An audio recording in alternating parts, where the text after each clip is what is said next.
on the far edge of the colony world Rathus 9, where the air was always cold and the sky was always gray, there lived a man no one noticed anymore. His name was Eliar Haas. Rathus 9 was not a rich world. It was a place for workers, not dreamers. Ships came and went every hour, carrying cargo, weapons, and people who never planned to stay. The lights of the spaceport were bright, but the lives beneath them were dark and quiet. Eliar lived in a small metal house near the old docking yards. The walls were thin. When the wind blew at night, the whole house trembled like it might fall apart. But Eliar had lived there for many years, and he had learned how to ignore the noise. Every morning, Eliar woke before sunrise. He washed his face with cold water, pulled on his worn jacket, and walked to the docks. His job was simple: carry crates, check seals, move cargo. It was hard work, and it paid very little. But it was enough to survive. That was all Eliar ever expected. He had no family. No wife, no children. His parents had died back on Earth long before humans spread to worlds like Rathus 9. Friends had come and gone, leaving the colony for better places. Eliar stayed at night. After work, he returned to his small house and cooked a simple meal. Usually soup or boiled grains. Nothing special. Nothing expensive. But Eliar always did one strange thing. He set 3 plates on the table. One plate was for him. The other 2 stayed empty. He did this every night. He never told anyone. Why? Maybe it was habit. Maybe it was hope. Maybe it was because the silence felt too heavy when he ate alone. That night, the sky was angry. Rain slammed against the metal roof like fists. Thunder rolled across the sky, loud and endless. Eliar sat at his table, staring at the steam rising from his bowl. The other 2 plates sat quietly. Clean and unused. He sighed and lifted his spoon. Then he heard it. Knock. It was so soft he almost thought it was the wind. Eliar froze. No one ever came to his house. The knock came again, weak, slow, like whoever was knocking had no strength left. Eliar stood and walked to the door. When he opened it, cold rain rushed inside. 2 small figures stood outside. They were children, alien children. They were thin, too thin. Their clothes were torn and soaked. Their skin shimmered faintly blue under the dim porch light. Their eyes were large, filled with fear and exhaustion. One of them held the other's hand tightly, like she was afraid to let go. They said nothing. They just looked up at him. Eliar's heart clenched. Alien children were not welcome on Rathus 9, especially orphaned ones. Everyone knew that. Helping them could bring trouble, fines, questions, maybe worse. Eliar knew all of this. He also saw the way the smaller girl was shaking.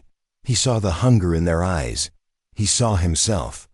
Many years ago, alone and forgotten. The wind howled behind them. Eliar stepped aside. Come in, he said quietly. The girls hesitated. Then they stepped into the warmth. Eliar closed the door and locked it. Inside, the small house felt different. Less empty. The girls sat at the table, unsure, their eyes moving over everything. Eliar went to the stove without saying a word. He poured soup into 2 bowls. The smell of warm food filled the room. When he placed the bowls in front of them, the girls stared. Then the older one whispered something in her own language. Both of them began to cry, not loud crying. Quiet crying. The kind that comes after hunger lasts too long. Eliar turned away so they wouldn't see his eyes. That night, for the first time in years, all 3 plates were used, and Eliar Haas had no idea that this small, simple act, this single warm meal, would one day shake the stars themselves. The storm raged on outside. But inside Eliar's little house, warmth began to spread, not from the heater, but from something softer, something that felt like hope. The 2 alien girls, their bodies shivering, hunched over the bowls of soup. Each spoonful seemed to give them more strength than the last. though their hands trembled as they held the utensils. Their eyes, large and luminescent, shone with a mix of fear, wonder, and relief. Alayar watched quietly from across the table. He didn't say much.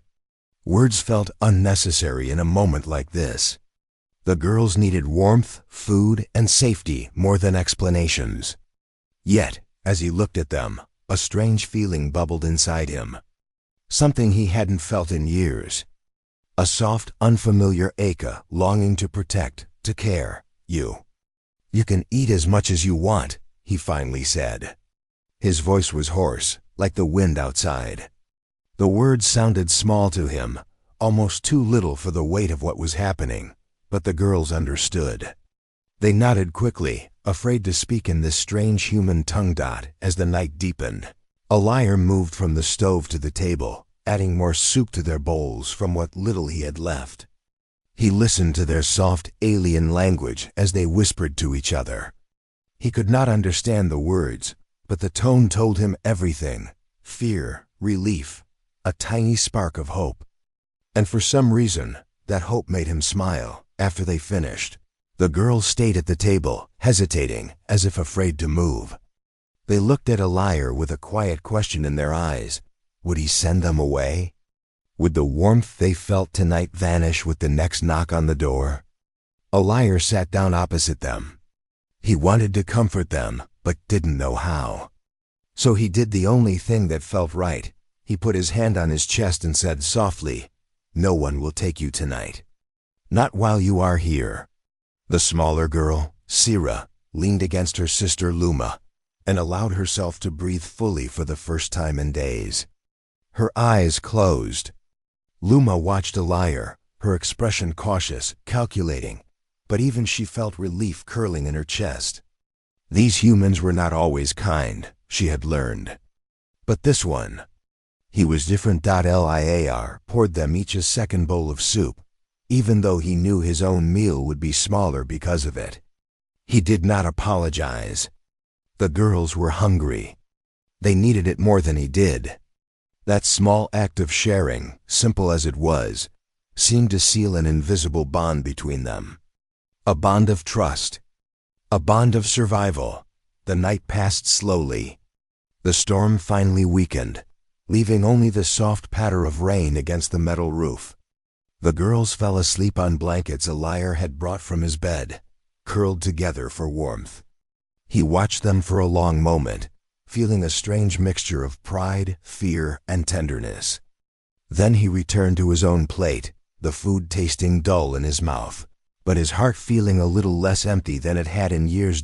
In the following days, Alayar began to learn their names and stories. Luma was older, brave and careful. Sira was gentle, always observant, always aware of the world around her.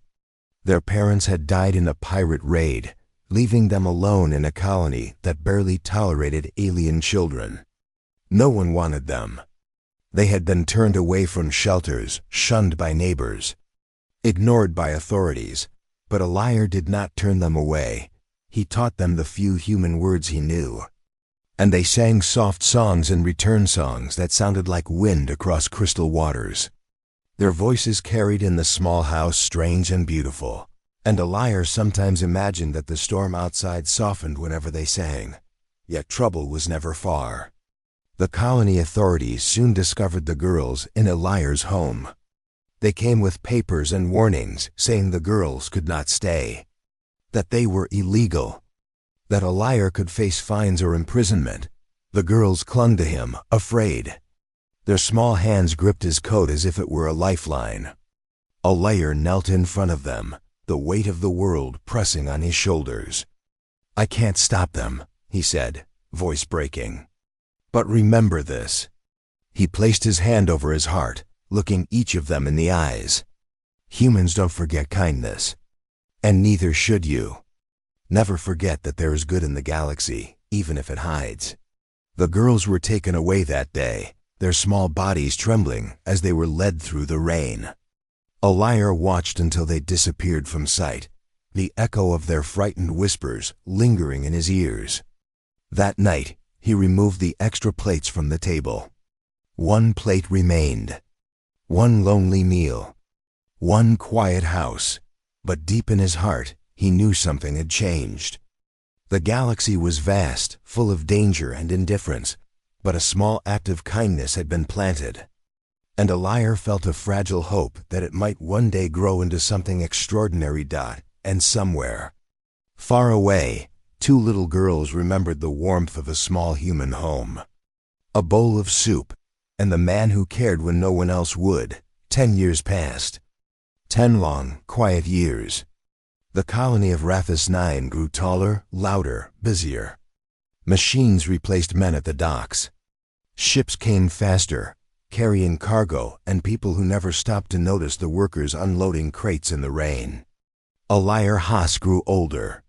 His hair was grayer, his back a little more bent.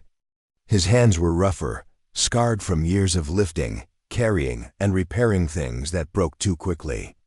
The world around him moved forward, but Elijah stayed the same, quiet, steady, unnoticed. His house remained small and metal, with its thin walls that shivered in every storm. He still lived alone, still cooked simple meals, still set his plate for one. The other 2 plates had been removed long ago, carefully stored in a cupboard where he could see them every day. He never forgot them. Not the girls. Not the warmth in their small eyes, not the trust they had given him. Not the way their tiny hands had clutched his coat, as if he were their only hope. Elijah sometimes thought about them late at night, after work, when the stars were bright above the colony. Were they alive? Safe? Did they remember the warm meal? Did they remember him? He never knew. The colony had no answers, no records of alien children taken away, and he never had the courage to search. Life carried on. The years were filled with monotony and struggle. Each day, Elijah worked at the docks until his arms ached, then walked home to cook his solitary meal. He sometimes shared it with neighbors when someone knocked on his door, but the moments were brief, fleeting. They were not Luma and Sira. And then one day, the colony itself reminded him how fragile life could be. The docks, automated now, no longer needed him. He was fired. Not with words, not with anger. Just a quiet notice, placed in his locker as if his years of labor meant nothing. Elijah walked home in silence. The sky was gray, the wind cold. His house seemed smaller, emptier than ever. He sat at his table and stared at the bowl of food before him. The warmth of the meal did not reach him. The walls were silent. The rain tapped softly against the roof, a gentle mocking of his loneliness. That night, after the wind had calmed, Elijah stepped outside. The stars above were sharp and clear, colder than ever. He looked at the vast emptiness of space and felt smaller than ever, a single human in a galaxy too large to notice him. He wondered, as he had so many nights before, if kindness had meaning in a world that forgot so quickly. Then, just as he was about to turn inside, he heard it. A hum, low at first, almost indistinguishable from the wind. Then louder, deeper, vibrating through the ground beneath his feet. His heart skipped. He looked up. At first, he thought it was another cargo ship. But the hum was too pure, too powerful. The lights in the sky grew brighter, piercing through the night clouds, reflecting off the metal roofs of the colony. Elijah squinted. His hands shook. A ship. Not an ordinary ship. A luxury starship, massive and radiant, hovering silently over his small house. Its hull shimmered silver, gold, and white, reflecting the distant stars. Engines hummed like the pulse of a living creature. Its ramp slowly extended down to the ground. Neighbors screamed. Lights flashed. Security droids arrived, their sensors scanning the sky. But Elijah did not move. His heart raced too fast to think, and then he saw them. Two figures walking down the ramp, slow and confident. Not like ordinary humans. They moved with a grace he remembered, though he had only seen it once, long ago, in frightened little bodies. Blue skin. Shimmering. large, expressive eyes. He froze. His breath caught in his throat. "Luma? Sira?" he whispered, almost afraid the words would break the spell. The figures stopped, looking at him. Their eyes were bright, familiar. And then they smiled. Alayar felt his chest tighten, and tears threatened his eyes. The years of silence, of loneliness, of wondering if he had done anything meaningful, all of it seemed to converge in that moment. The two girls he had fed with nothing but warmth and soup, the children he had almost forgotten, were here. And in their eyes, he saw not just gratitude, but something else: power, confidence, and the echo of the life he had helped give them. Alayar's small house suddenly felt too tiny, too fragile. Under the shadow of what stood above him, the universe had finally come knocking at his door. The ramp from the starship lowered slowly, humming softly as it touched the wet ground. The rain had stopped, but the air was still heavy and cold. Alayar stood frozen, staring at the two figures descending. They were taller now, more confident, yet somehow the same children he had once fed on a stormy night. Blue skin glimmered under the ship's lights. Their eyes, enormous and bright, were filled with a mix of recognition, warmth, and quiet strength. Alayar's heart pounded. He blinked, unable to speak. "Luma? Sira?" His voice cracked, weak and uncertain, as if speaking might shatter the fragile moment. They stopped a few steps away, their elegant uniforms reflecting the lights of the massive starship. Luma, the older of the two, smiled first. Her expression was calm, composed, but there was a softness in her gaze that made Alayar's chest ache. Sira, smaller and gentler, watched him carefully, eyes shimmering with emotion, as though she had been waiting for this moment for 10 long years. Alayar took a step forward, then stopped. His legs felt heavy, as though gravity itself had doubled. He had aged in the decades since that stormy night, and now the contrast between himself and the two girls, no, women, was staggering. They were not children anymore. The small, frightened orphans he had sheltered had grown into beings of grace, intelligence, and strength. And they were here, in front of him, because of him.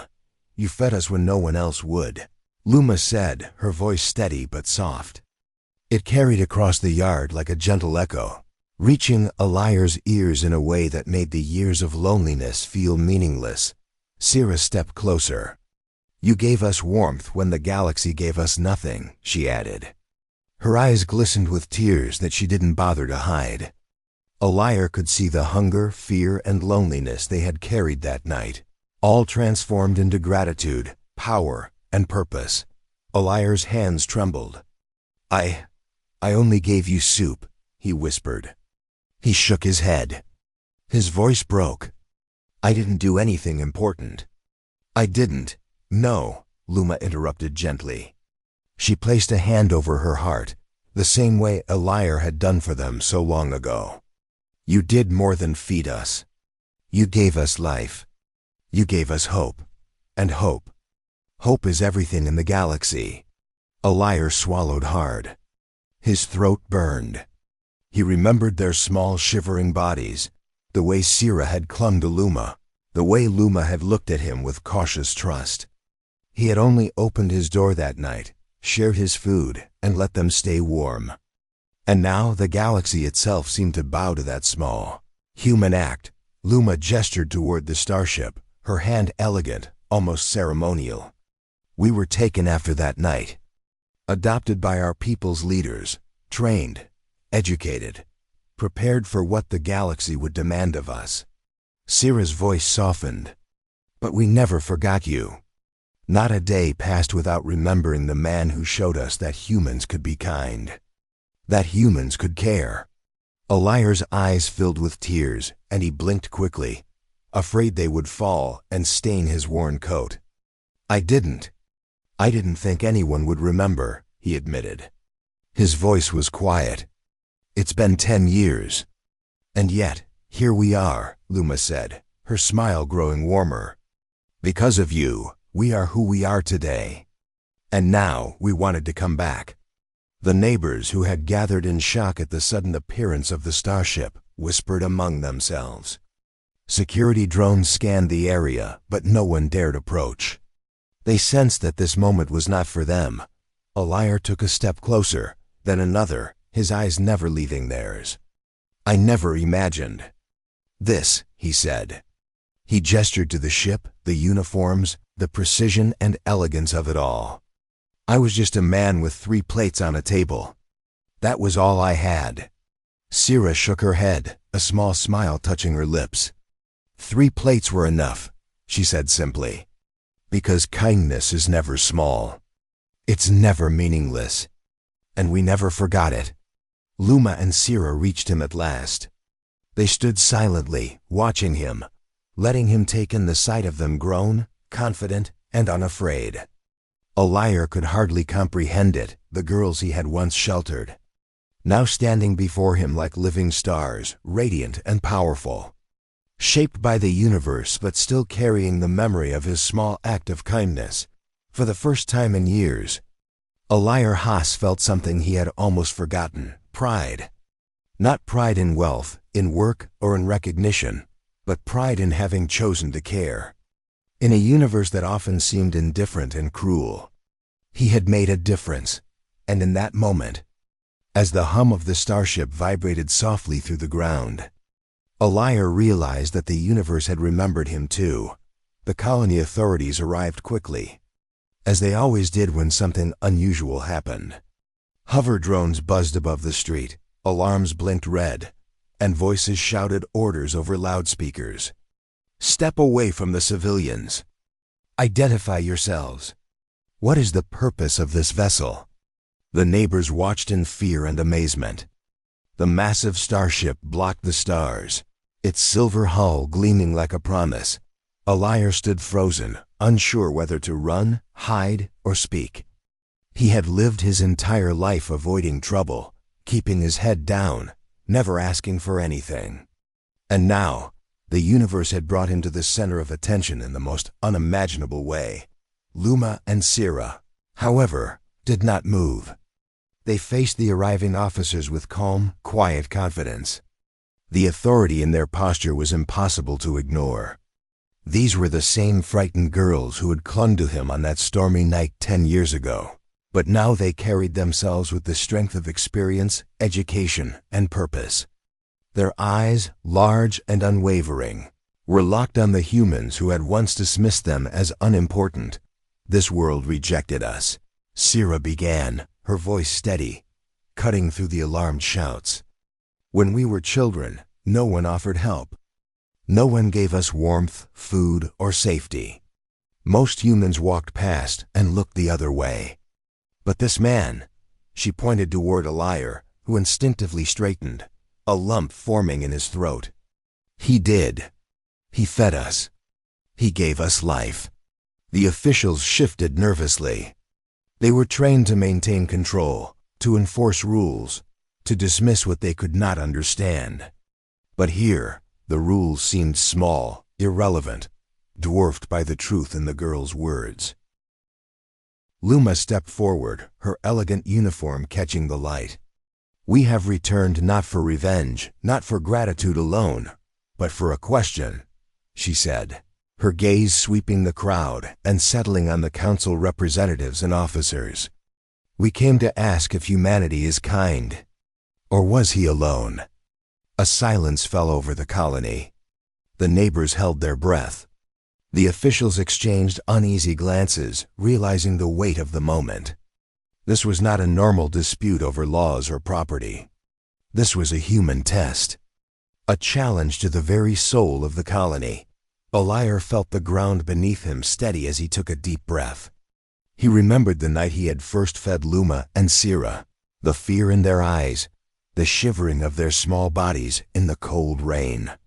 And now, standing here, he realized that his simple act, sharing what little he had, was being held up as proof of humanity's capacity for kindness. I was alone," he said finally, his voice low but firm. He stepped forward, hands slightly trembling, and looked at everyone gathered. "I was not important. I had nothing to give, nothing to offer. But even alone, I chose to help. And I think that is what matters. Kindness is a choice. And even if the universe ignores it, it is still real. The crowd fell silent again. Words were heavy here. In a world obsessed with rules, numbers, and power, Alaire's simple truth struck deeper than any authority could command. Sira took a step closer, her voice softening, almost tender. We see the truth now. Not all humans turn away. Not all humans abandon those in need. And because of him, because of one man's choice, our lives changed. We can exist. We can thrive. And we can return with hope, not vengeance. Luma's expression softened as well. She glanced at Alaire, her eyes reflecting pride and warmth. The galaxy is wide, full of danger and indifference. But this man showed us what it means to care. And for that reason, humanity is not lost. The officials shifted, uncomfortable, unsure how to respond. The neighbors whispered, inspired and amazed. Drones hovered silently, sensing the tension and the power in the words spoken. Alaire felt his chest tighten. He realized at this moment, the appearance of the starship, the return of the girls, the attention of the authorities, it was all a reflection of one truth. Small acts of kindness could echo across years and worlds. That a single meal, a single choice, could grow into a force stronger than laws or fear. The sisters exchanged a glance. Almost silently, before turning back to Alaire, Luma's hand reached toward him. Her voice gentle but commanding. It is not enough to feed someone for a night, but to feed them with care, to give warmth when it is scarce, that changes everything. And it proves that humanity can rise above indifference. Alaire swallowed hard. His voice broke again, but this time with emotion that was not fear. I only did what I could. I never thought it mattered. Sira smiled, her eyes glimmering like starlight. It mattered more than you know. It brought us here. It brought the galaxy to your door.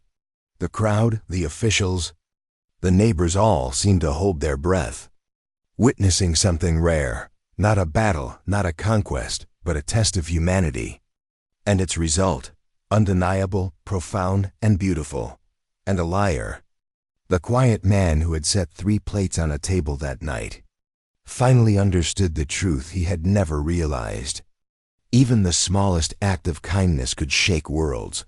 The hum of the starship vibrated softly through the ground as Luma and Sira stepped closer to Alaire. The authorities had fallen silent, uncertain how to react. Neighbors peeked from behind doors and windows, their faces pale with awe.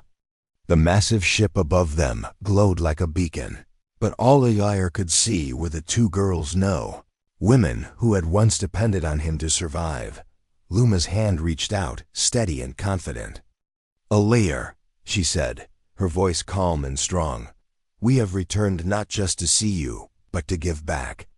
To offer you something that no human in this colony has ever received.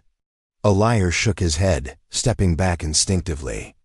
I don't need anything, he said softly, his voice uncertain. I was just a man with 3 plates on a table. That's all I had to give. Sira smiled gently. That was enough, she said. Her eyes shimmered with emotion. Enough to save us. Enough to guide our lives. Enough to prove that a single act of kindness can change the universe. The women turned together, motioning toward the starship. Its hull gleamed with gold and silver, shimmering like liquid metal. The ramp was still extended, waiting. Luma's eyes met Alaire's. This starship, she said, her voice almost reverent, is yours. All of it. Its technology, its wealth, its reach across the stars. All of it belongs to you. Gasps rippled through the crowd. The authorities were speechless. Neighbors whispered frantically. Alaire's knees felt weak, his heart pounding in disbelief. I can't accept this, he stammered. This is too much. I don't deserve it. You deserve it because you chose to act when it mattered, Sira said. She stepped closer and placed a hand on his shoulder. You didn't wait for recognition. You didn't wait for gratitude. You fed 2 children when no one else would. And that choice echoes louder than you can imagine. Eliar's throat burned. He thought of the cold nights, the lonely meals, the fear in the girls' eyes the night they came to him.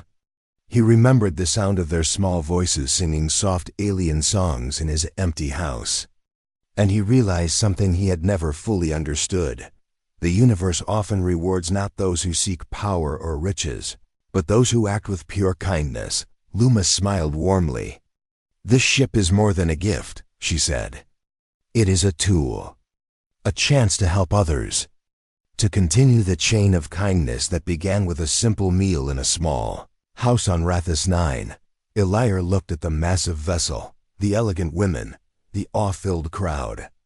His mind raced. I don't know if I can. I've never even flown a ship like this, he whispered. I'm just a man. A simple human. Sira shook her head softly. You have already flown farther than most humans ever will, she said. Not across space, but across hearts. You chose kindness over indifference. You chose courage over fear. That is what matters. That is what makes you worthy. The 2 women stepped back, giving him space. The hum of the starship filled the air, vibrating through his chest. Eliar's mind swirled with disbelief and emotion. The galaxy had placed its power before him. Yet the gift felt humbler than any treasure. It was a chance to continue the act that had defined him without knowing it, helping others, protecting life, choosing humanity. Finally, Eliar's trembling hands reached out to touch the polished hull of the starship. It gleamed under his fingers, almost alive. Tears filled his eyes, and he laughed softly, a sound of pure wonder and disbelief. All of this. For me? He whispered. Yes, Luma said. Because you fed us when the galaxy forgot to care. Because you showed that humans can be kind even alone. Because you believed that warmth matters. Sira smiled, a tear sliding down her shimmering cheek. Now, Eliar, take this gift. Take it not for yourself alone, but for every child, every person, every being who needs help. Let your kindness travel across the stars. Eliar took a deep breath, feeling the weight of the moment settle into him. He realized that the 3 plates on his table, the warmth of one stormy night, and his simple choice had grown into something extraordinary, a legacy that could not be measured in credits, status, or fame. It could only be measured in lives saved and hope restored. He looked at the women who had returned to repay a debt of life with gratitude. I will honor it, he said finally. I will make sure that kindness travels as far as this ship can go. The sisters nodded, satisfied. The crowd watched in awe as Eliar stepped onto the ramp. The doors of the starship opened wide, welcoming him. The galaxy awaited him now, but more than that, it awaited the heart of a human who had once simply chosen to share a warm meal. And with that, Eliar Haas became more than just a man. He became a symbol of hope, of kindness, and of humanity's power to shine. Even in the darkest corners of the stars, Eliar stood on the bridge of the starship. The vast galaxy spread before him like a canvas of infinite possibility. The hum of the engines resonated through the deck, a gentle reminder of the power now at his fingertips. Yet, it was not power or wealth that filled his heart. It was memory. The memory of 2 small alien girls shivering in the rain, their eyes wide with fear and hunger. That one night 10 years ago, when he had chosen to set 3 plates on a table instead of 1, had changed everything. The ship's lights reflected off the polished surfaces, but Eliar's gaze remained fixed on the stars. He could see the distant glimmer of other worlds, some filled with life, some abandoned, some in desperate need of help. And he knew, without hesitation, what his first mission would be. It would not be exploration for profit or conquest. It would be kindness, compassion, hope.